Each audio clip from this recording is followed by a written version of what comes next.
forecasters don't get rattled by one bad storm. That's the job. Somewhere in this country, on any given week of the summer, something is always happening, a heat advisory here, a severe thunderstorm watch there. That's just Tuesday for the people who do this for a living. What actually gets a meteorologist's attention, what makes them start talking to each other differently on air, is when the map stops having a quiet corner. And right now, this week, the map does not have a quiet corner. Hawaii just got hit by a hurricane 9 days ago, and a second tropical system is bearing down on those same communities before the first one's damage has even been fully assessed. A dip in the jet stream is currently dragging flooding downpours, damaging wind gusts, and hail from the Rockies clear across the plains and into the Northeast on the heels of tornadoes that touched down in Delaware and Long Island just days ago. And out west, while all of that is happening, two of the largest reservoirs in the entire country just quietly slipped to the lowest levels ever recorded since the dams that created them were built. While a heat dome that's already killed at least one person in Death Valley is getting ready to build right back up again. Three completely different disasters, three completely different mechanisms, all active at the same time on the same country this week. That's not a coincidence you can shrug off. And it's exactly why I wanted to sit down and walk you through all of it today. Because I don't think most people watching the news casually have actually connected these three stories together yet, even though the forecasters tracking them absolutely have. Let's start in Hawaii, because what's happened there over the last 9 days is honestly one of the more brutal 1 to 2 punches this state has taken in years. Hurricane Lala brushed past the Big Island as a Category 1 storm without technically making landfall, and it still managed to unleash flash flooding that people who have lived there their entire lives say they've never seen anything like in modern memory. Lala recorded more than 43 inches of rain. Read that number again, 43 inches, from a storm that never even came ashore. More than 100 homes were swept clean off their foundations. In the town of Nalahu, storm chasers on the ground described watching enormous boulders getting carried down streets and buildings, simply gone from where they'd stood the day before. The Ka'u district on the island's southern end took the worst of it, with washed-out bridges and blocked roads that are still limiting how fast crews can even get in to assess the damage, let alone fix it. Hawaiian Electric has said publicly that some customers in the hardest-hit areas may not have power restored until September 8th. Let that sink in.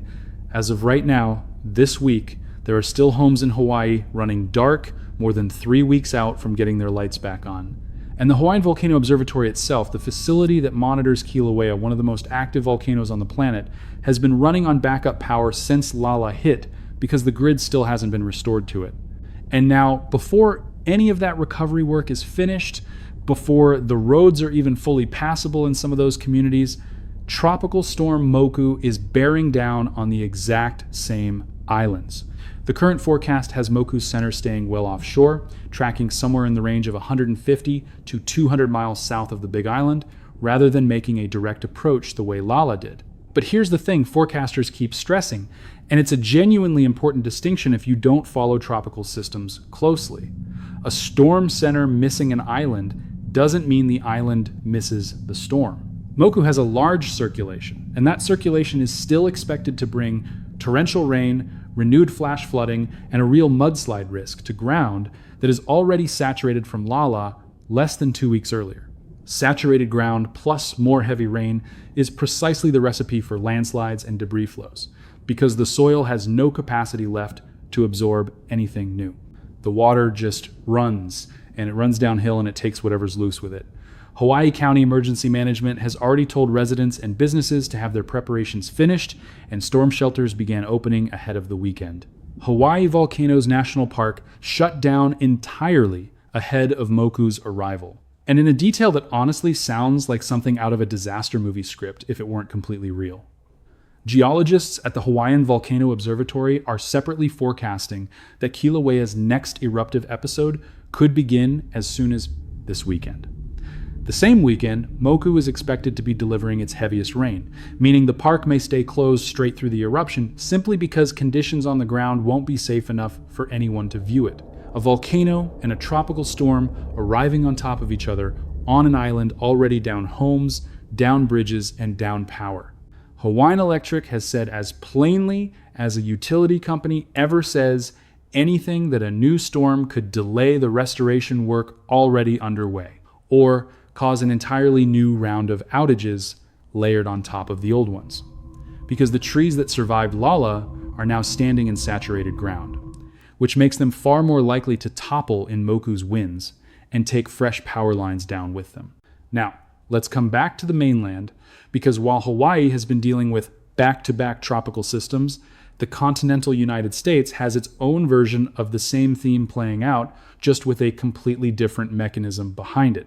A potent dip in the jet stream, the kind of sharp southward plunge meteorologists watch closely because of how much energy it can release, has been driving an active severe weather setup across the country that started over the weekend and is expected to keep firing through Monday. Saturday brought a large complex of storms that produced tornadoes, stretching from Pennsylvania into New Jersey.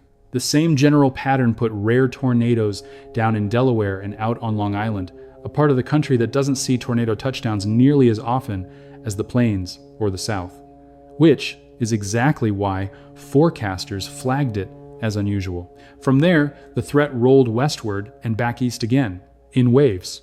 Sunday brought additional rounds of strong to severe thunderstorms across the northern Rockies and the Great Plains, with hail and localized damaging wind gusts as the primary hazards.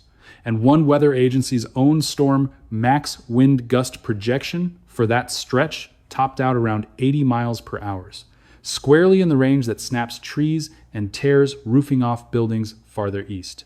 Meteorologists have specifically pointed out that August has already been a wet month across the Northeast, and the soil in a lot of areas is already saturated, the exact same underlying issue driving the mudslide risk out in Hawaii, just with a different storm system causing it. When the ground is already full and you add more heavy rainfall rates on top of it, the water doesn't soak in anymore. It just runs off into whatever low-lying or poorly draining area is closest. And that's when you get standing water on roads and localized flash flooding, even without a single headline-grabbing catastrophic rain event. Monday is expected to bring yet another round of thunderstorms across the northern Great Plains, with localized damaging winds and hail once again, the main hazards enough to cause real disruptions during the evening commute for anyone caught out on the road at the wrong time. And this active pattern isn't dropping into a region that had a quiet summer up to this point either. Just days before any of this, a powerful derecho tore across Indiana. And as of this week, 10 full days later, thousands of customers are still sitting in the dark, waiting for power to come back. A derecho, for anyone who hasn't run into the term before, is essentially a fast-moving line of thunderstorms that produces widespread hurricane-force straight-line wind damage across a huge swath of territory in a matter of hours rather than days. And this one hit hard enough that its power restoration timeline is still dragging on well over a week later. On top of that, lightning killed a man in Virginia amid a cluster of more than 500 nearby strikes, a stark reminder that severe weather doesn't have to reach tornado or hurricane intensity to be lethal. Put all of that together, and what you get is a stretch of the country that's had tornadoes in places that rarely see them, a derecho whose damage still isn't fully repaired, a lightning fatality, and now a fresh multi-day round of flooding, hail, and damaging wind. All inside roughly the same 2-week window. So that's Hawaii, and that's the mainland severe weather corridor. Now let's talk about the third front, because this one is playing out slower, which somehow makes it more unsettling rather than less. Out west, the story isn't wind or rain. It's the complete absence of both, and it's been building for months rather than days. A visitor to Death Valley died this past week after becoming stranded in 116-degree heat, a stark human reminder of just how dangerous that landscape becomes, even for people who think they're prepared for it. And that heat is sitting on top of a drought situation that just crossed into genuinely historic territory. On August 15th, Lake Powell hit its lowest water level since the reservoir was first filled back in 1980, breaking a record that had stood since April of 2023. And by the time water levels were checked again just days later, the lake had already dropped even further below that new record low. Lake Mead told almost the identical story on a different timeline, hitting its lowest level since it was originally filled all the way back in 1942 on August 4th, breaking a record that had stood since 2022. And again, by the most recent measurement, the level had continued dropping past that new low as well. These aren't small technical footnotes for hydrologists to argue about. Lake Powell and Lake Mead are the two largest reservoirs on the Colorado River. The water supply tens of millions of people across the Southwest depend on, and falling water levels behind Hoover Dam and Glen Canyon Dam directly reduce how much. Hydroelectric power, those facilities can generate power that gets distributed across the electrical grids of Arizona, Nevada, Colorado, New Mexico, Utah, Wyoming, and Nebraska. When those reservoirs drop, it isn't just a scenic problem for boaters. It's a regional infrastructure problem that touches electricity, agriculture, and municipal water supply all at once. And the reason all of this has been getting worse rather than better comes down to the exact same mechanism that's been suppressing rainfall across the interior West all summer. The heat dome meteorologists' term for a stubborn ridge of high pressure that parks itself over a region and simply refuses to leave has been sitting over the interior West on and off for weeks. And every time it builds, it does two things simultaneously. It sends temperatures soaring, and it actively suppresses the North American monsoon, the seasonal thunderstorm pattern the desert Southwest depends on every summer to put water back into the ground and into those reservoirs. High pressure means sinking air, and sinking air means clear skies and no thunderstorms. Fantastic if you're planning an outdoor event, and genuinely dangerous if you're trying to keep a river system from running dry. Long-range meteorologists have been blunt about where this goes next. Even as the current ridge shifts eastward and gives a brief uptick in storm activity, the same forecasters are already warning that the heat dome is expected to expand back westward again from late August into early September, which would suppress that already sparse monsoon activity for a second time in the same season. There is some hope on the horizon tied to a strengthening El Niño pattern that forecasters believe could deliver a wetter winter with more mountain snow.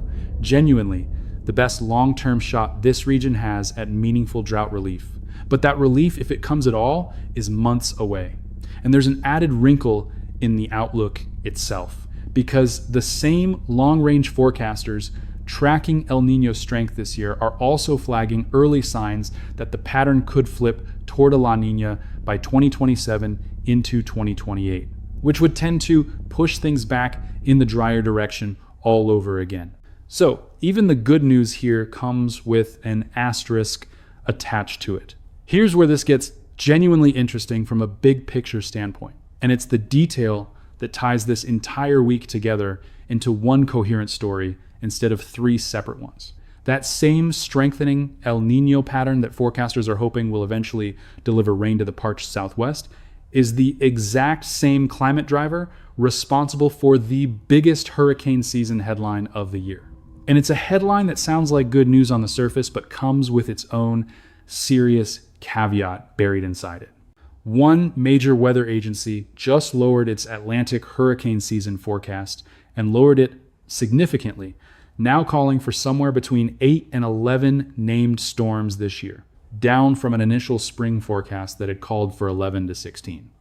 The reason for the downgrade is that El Niño is on track to become one of the strongest on record, potentially the strongest since at least 1950. And El Niño years tend to load the Atlantic basin with disruptive upper-level wind shear that makes it much harder for tropical storms to organize and intensify. That's genuinely good news if you're just counting storms. Here's the catch, and it's a catch that agency's own lead hurricane expert stated directly.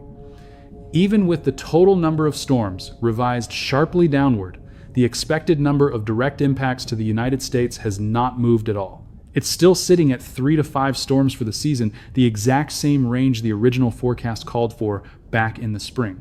Because a quieter overall Atlantic doesn't mean a safer Atlantic for the coastline specifically. Warm water sitting close to shore can still spin up a storm quickly and close to home, giving people far less warning time than a storm that forms and strengthens gradually out over open ocean. So far this year, only 3 storms have actually formed in the Atlantic.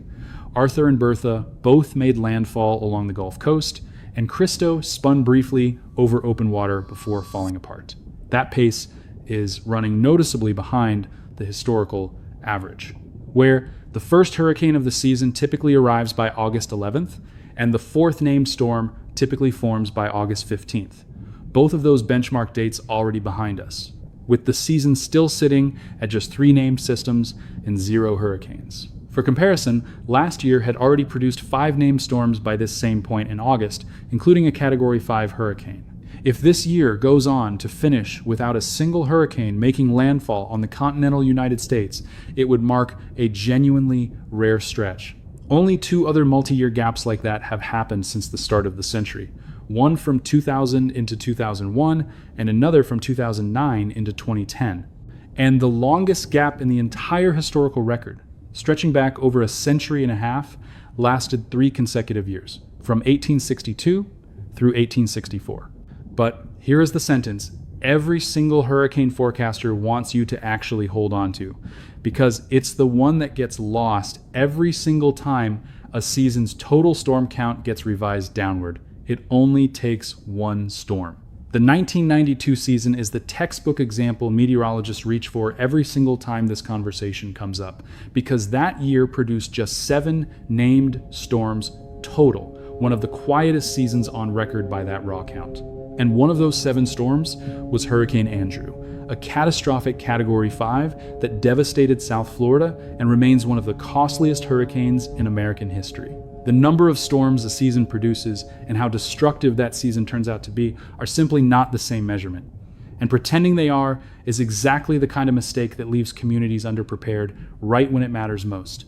This year, forecasters have specifically flagged the northern and eastern Gulf Coast, the Carolinas, and the northeastern Caribbean as areas sitting at higher than historical average risk of a direct impact, despite the overall quieter season. And it's worth remembering that the climatological peak of the entire Atlantic hurricane season doesn't even arrive until around September 10th, meaning the most statistically dangerous stretch of the year is still ahead of us, not behind us. Some of the most devastating storms in recent memory didn't even happen at the peak. They happened after it.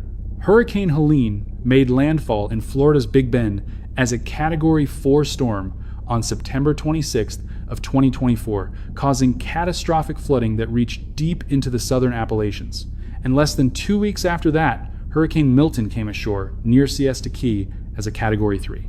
Both of those happened well past the traditional peak date, which is exactly why every hurricane expert covering this season keeps repeating the same warning, even as the overall storm count keeps getting revised down. A quiet season on paper is not the same thing as a safe season on the ground. And the stretch of the calendar we're heading into right now, the back half of August, into the heart of September, is historically when the Atlantic wakes up the most, regardless of how sluggish the start has been. So step back and look at the whole board with me for a second, because I think this is genuinely the most useful way to understand what forecasters mean when they say they're alarmed right now. It's not that any single one of these 3 stories, Hawaii's back-to-back tropical systems, the mainland's rolling severe weather corridor, or the West's record-breaking drought, is unprecedented entirely on its own. Hawaii has taken direct hurricane hits before. The plains in the Northeast see severe weather corridors like this most summers. Reservoirs on the Colorado River have been trending downward for years. This is simply the latest chapter in a much longer story.